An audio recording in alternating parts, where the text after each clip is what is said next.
Let's bring this down.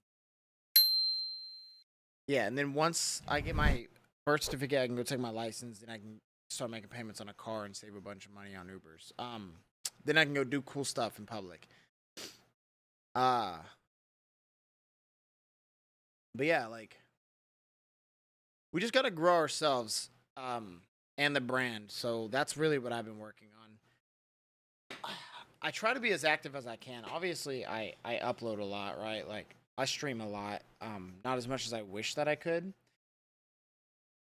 Just because I have a job, and the job really like the job is a real struggle. Obviously, it's easy work. I love my job. I love what I do, right? It's just the hours are what's difficult. Go in at fucking 1 in the morning and get off at noon. Like it's and then I wake up. Today I woke up at like I went to bed at like 12:40, 12:50, and then I woke up at 5, bro. I got like little to no sleep. um but on days that I do get enough sleep, I wake up at like 9 p.m. I fall asleep around close to 1, and then I wake up at like 9 p.m.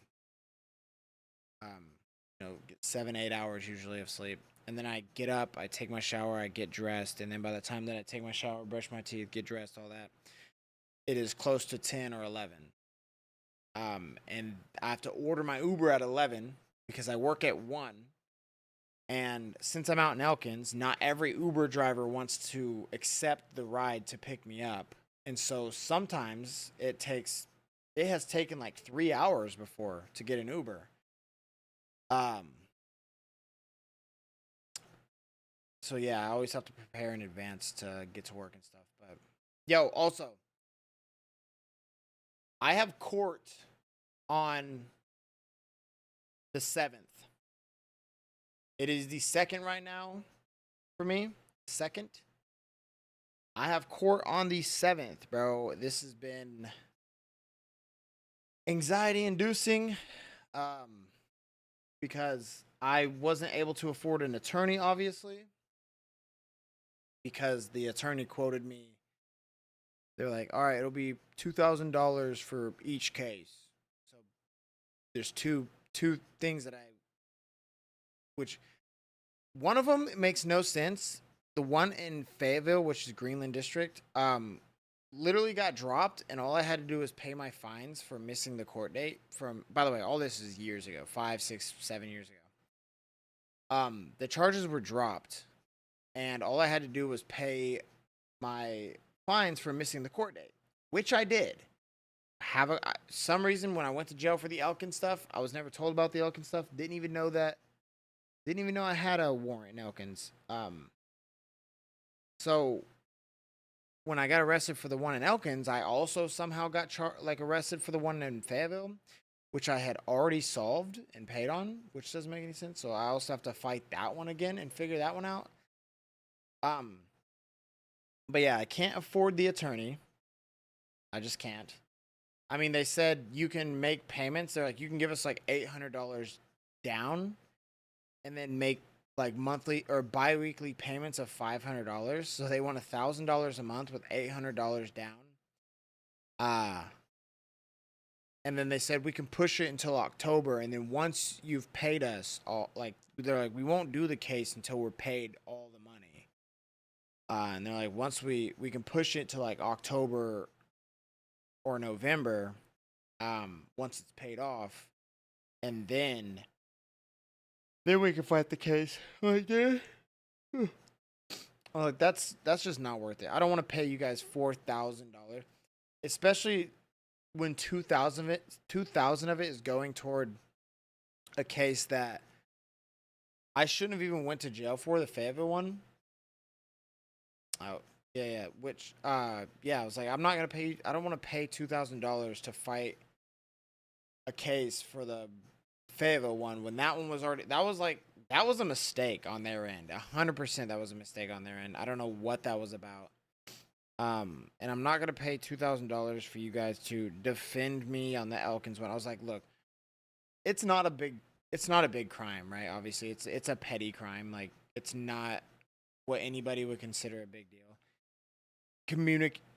Harassment communications, which sounds so much worse than it is. I wish that they would have a better title for it, but I just spammed my ex to see my kids all the time. And it wasn't always to see my kids. Like sometimes I would say stuff like, where I'm trying to mend, like fix a bridge, right? Like, hey, how are you? Like, just wanted to see like if how you're doing. And the reason I did that was because, like,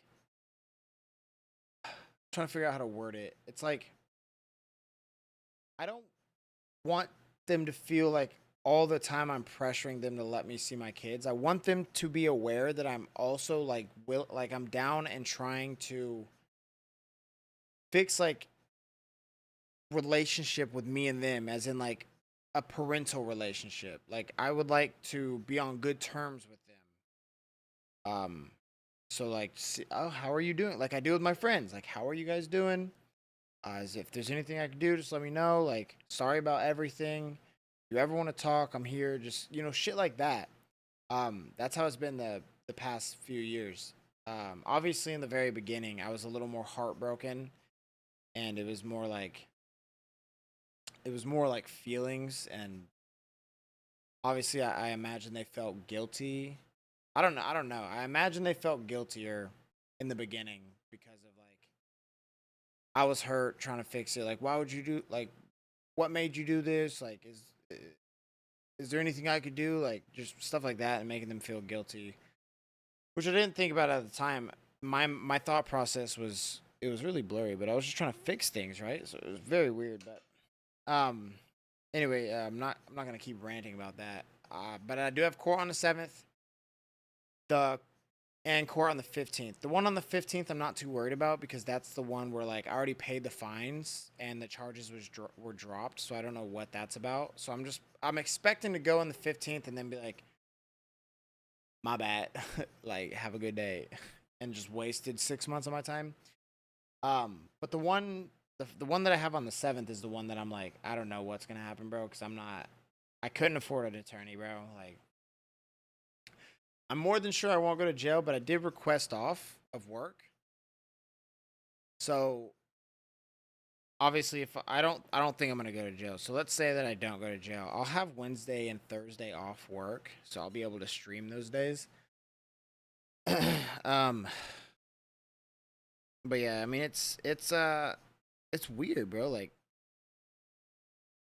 so I don't know. I'll just be like I work with the people I work with. I'm not gonna use any names, but one of our admins, she's super sweet. She's super awesome. She loves her job. She's very helpful. Everybody I work with is absolutely amazing. All of our guests are absolutely amazing. I'll just say that. But I finally told my admin or my boss about it because I had to request off, and so like I explained it to them, which was very awkward because like to tell your boss and the people you work with that like you care about and that you build like a relationship with that you have court for communications harassment feels fucking weird, bro. It felt really weird explaining it, but I'm like, look, I'm not a criminal at the end of the day. I know I'm not, bro. I may have made mistakes in my past, but I'm not a criminal. It's very awkward. It's very weird to like explain this to you, but here's what it is. So I explained it, and my boss and my one of my coworkers, obviously they weren't judgmental at all. The first thing they said was like, "Oh, we know someone that might be able to help you. I'll get in contact with them," which I haven't heard back from them yet. Well, mainly because I told them, look, I was like, just don't worry about it. I'm just gonna go see what's up. I'm just gonna go to court, see if the judge, fucking sees it as like, oh, this is petty. Just fucking don't do it again. Which obviously I haven't and I won't. But so they were really cool about it. But there's this one employee that I work with that I was like, after, because the way that it lined up, because the admin told me they're like, oh yeah, we saw your mugshot and we were like talking about it and we were just, she and I was like, that's when I found out. I was like, oh, okay, so they knew. um, and it's weird when, like, obviously when a bro, when you tell a bro like, oh yeah, fucking, I got court for communication harassment, it's a bunch of bullshit. Obviously, they'll dap you up. It's a lot different with the bros, right? But with girls, girls are the ones that are typically being harassed. And so, like, when they hear that somebody is going to court for communication harassment, I imagine there's a different outlook. You know, there's a different look that they have on it, understandably. And so, one of the people that I work with within the company, um, I don't know. I think that we're good. I think we're cool. I hope that we're cool. They're really nice. You know, I always treat them with respect. It's just a very awkward situation, bro. Like, it's very awkward. I just hope that I know that I'm cool with two of them. I hope I'm cool with the other one. Because at the end of the day, bro, I will I will give my life to protect the people that I care about. You know, I love my job. I love everyone I work with. I love our guests. I would give my life to protect anybody. You know, anybody I work with, uh, anybody in general, bro. Like, if it's just like at a Walmart and some crazy shit pops off, I'll put my life on the line to protect people. That's the kind of person I am. I've learned from my mistakes. I'm very embarrassed and somewhat guilty of my past. Um, but I'm very aware that there's nothing I could do about it except, you know, continue to be the good person that I feel like I am. I'm gonna always do the best that I can be. I'm always gonna be the best I can be. I'm always gonna do my best. I'm always gonna keep a smile on my face and keep my head up high and try to be an inspiration for those around me and for my kids and give out the best energy that I can so that when I pass away, um, everybody that I was surrounded with will, you know, remember me as somebody who always tried to bring people up and give people a smile. And, you know, I don't want to be known as that depressed guy who brought everybody down and was fucking, you know, I don't want to be known as that. So it's a part of my life that's hard to escape, that I never can escape, but I will always try to replace it with the good, because I think that's who I am today. I'm a good person. I have a kind heart. I still struggle with, you know, depressive episodes and stuff like that here and there, as we all do. But I want people to remember me as a good guy. I hope that everybody at my job, you know, I'm pretty sure they know. I just don't want anything to be weird, because it is just super awkward. But all I can do is my best and prove to everybody that, you know, actually, I don't have to prove to anybody anything. All I have to do is just be a good person. As long as I'm aware of that, I'm good. You know, it is awkward when other people might think I'm weird because I have communication harassment, but once I beat this case, bro, because I'm more than sure that I'm gonna beat both, because I actually didn't do anything wrong. But the system is corrupt. But we'll just see on the 7th. How about that? We'll just see on the 7th. We'll see on the 15th. By the time it is the 16th of this month, I will have an answer for all of my stuff, and hopefully it'll all be wiped clean by then, and I can live without feeling like a fucking weirdo. Um, I was just trying to see my kids, bro. Anyway, this yap session is over. I appreciate you guys for watching. I'm gonna go get dressed and stuff. If you're watching this on YouTube, be sure to like, comment, and subscribe. Um, and I will see you guys next time. I love you guys so much. Goodbye.